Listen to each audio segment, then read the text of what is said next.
Bienvenido, bienvenida a Historias Históricas. Hoy en este caso vamos a hablar sobre un evento bastante desconocido dentro del mundo de la paleontología y de la arqueología. En este caso vamos a hablar de la Guerra de los Huesos, que esto ocurrió aproximadamente por el siglo XIX, vamos a ponerlo sobre esas fechas, y es algo muy interesante, lo cual yo desconocía y creo que tú también, así que esto te interesa. Recuerda, si te gusta este vídeo, apoyarle con un like, que en el mundo de la historia cuesta mucho que la gente le dé a like, así que venga, apretar el botón de like, chicos, y suscribiros si no lo estáis. Ahora sí que sí, vamos con esta historia, así que dentro vídeo.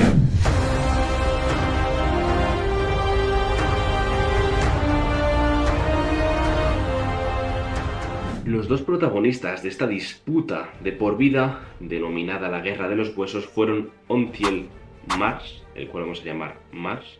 Este trabajaba en el Museo Peabody de Historia Natural en Yale. Y Edward Drinker Cope, el cual nos vamos a referir a él como Cope. Este trabajaba en Filadelfia, en la Academia de Ciencias Naturales. La Guerra de los Huesos se extendió desde la década de los años 1870 hasta la década de 1890 y dio lugar a cientos de nuevos hallazgos de dinosaurios y la misma cantidad o mayor de sobornos, malas artes y robos, como veremos a continuación. Esta historia, sin lugar a dudas, es muy interesante y desconocida dentro de todo este sector.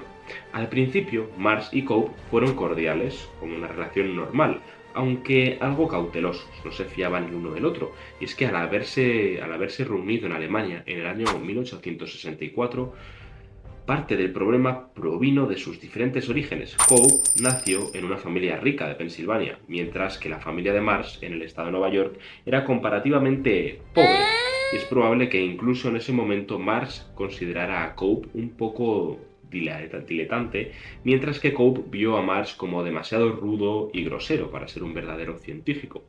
La mayoría de los historiadores remonta el inicio de esta guerra o este conflicto de lucha de egos al año 1868, cuando Cope reconstruyó un extraño fósil que un médico militar le envió desde Kansas. Llamó al espécimen el Asmosaurus. Colocó el cráneo en el extremo de la cola corta en vez de en su largo cuello. Es decir, confundió dónde poner la cabeza del dinosaurio. Cuando descubrió este error, Marsh humilló a Cope señalándolo en público, momento en el que Cope intentó comprar y destruir todas las copias de la revista científica en el que salía este artículo y quemarlas. Claramente esto fue un ataque de Marsh a Cope sin miedo alguno y desde este punto parte todo este conflicto que ahora vamos a comentar. Me parece muy interesante destacar de toda esta historia el gran avance que se consigue gracias a la competición, y siempre y cuando sea una competición sana, que vamos a ver cómo no termina siendo muy sana, pero es muy interesante cómo el ser humano, sacando ese lado competitivo, va avanzando y va descubriendo más cosas que si no tuviera ninguna competencia ni tuviera ninguna razón por superarse. Vamos a verlo. La historia del Elasmosaurus ciertamente contribuyó a la enemistad entre ambos paleontólogos, pero la Guerra de los Huesos comenzó probablemente con algo más serio aún. Cope había descubierto el yacimiento de fósiles en Nueva Jersey, que condujo al descubrimiento del fósil del Hadrosaurus, nombrado por el mentor de los dos hombres, el famoso paleontólogo Joseph Leidy. Cuando vio la cantidad de huesos que aún no se habían recuperado del sitio, Marsh pagó a los excavadores para que le enviaran cualquier hallazgo interesante, que se lo enviaran a él en lugar de a Cope. Cope pronto descubrió esta grave violación del decoro científico y dio comienzo la guerra. Así, en la década del año 1870 se produjo el hallazgo de numerosos fósiles de dinosaurios en el oeste de Estados Unidos. Algunos de estos hallazgos se hicieron accidentalmente durante los trabajos de excavación del ferrocarril transcontinental. En el año 1877, Marsh recibió una carta del maestro de escuela de Colorado, Arthur Lakes, en la que describía los huesos saurios que había encontrado durante una expedición del senderismo. Lakes envió muestras de fósiles tanto a Marsh como a Cope. Marsh pagó a Lakes $100 para que mantuviera su descubrimiento en secreto.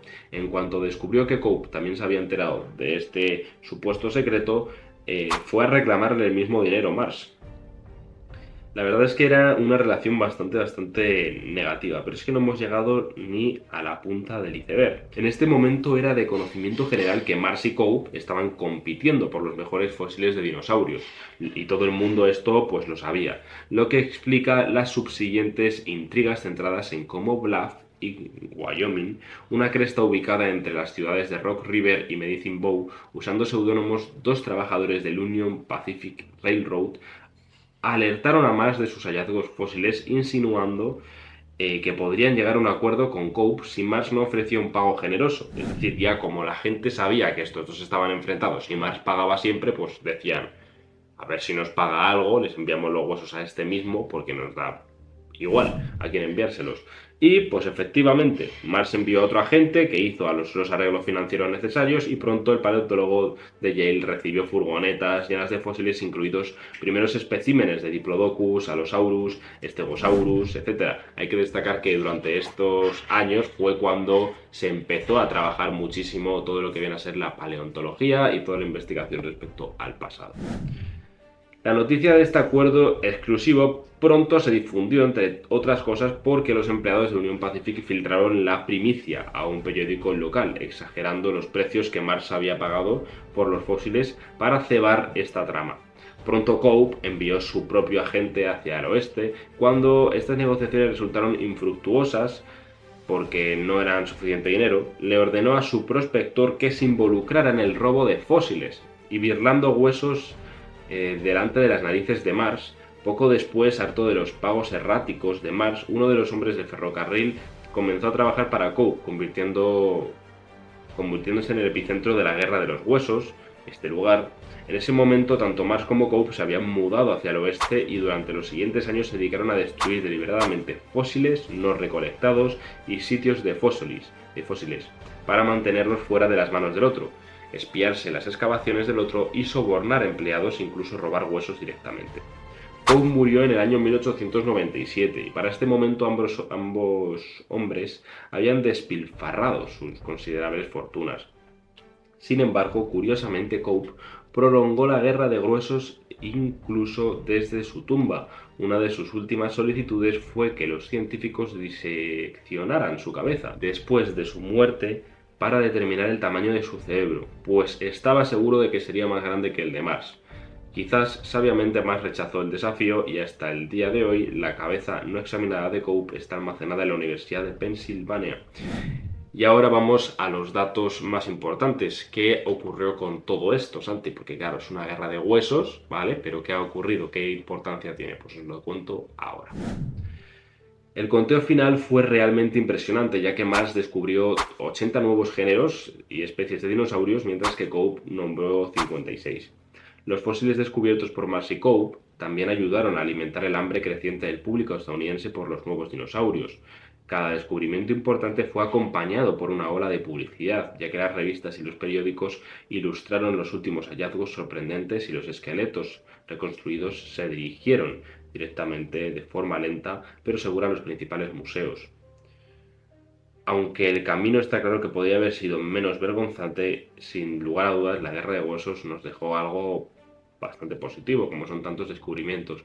Pero destacando las partes negativas, tuvo un par. Primero, los paleontólogos europeos observaron horrorizados el comportamiento de sus homólogos estadounidenses, lo que dejó una desconfianza persistente y amarga que tardó décadas en disiparse. Y segundo, Cope y Mars descubrieron sus hallazgos de dinosaurios tan rápidamente que fueron bastante descuidados en sus notas. Por ejemplo, los 100 años de confusión acerca del Apatosaurus y del Brontosaurus apuntan directamente a Mars, quien puso un cráneo en el cuerpo equivocado, de la misma manera que Cope hizo con el Elasmosaurus. Para que os dais cuenta de lo que viene a ser una guerra entre dos científicos, los dos más rudos que nada y más convencidos de que eran mejores que el otro. Esto, como he mencionado previamente, tiene sus partes positivas y sus partes negativas, pero sin lugar a duda, competir entre personas de una manera sana yo creo que es algo muy positivo, sobre todo para el desarrollo de la actividad. Dejadme qué opináis en los comentarios y si desconocíais esta historia. Mandaros un fuerte abrazo como siempre hago y nos vemos en la próxima. Adiós.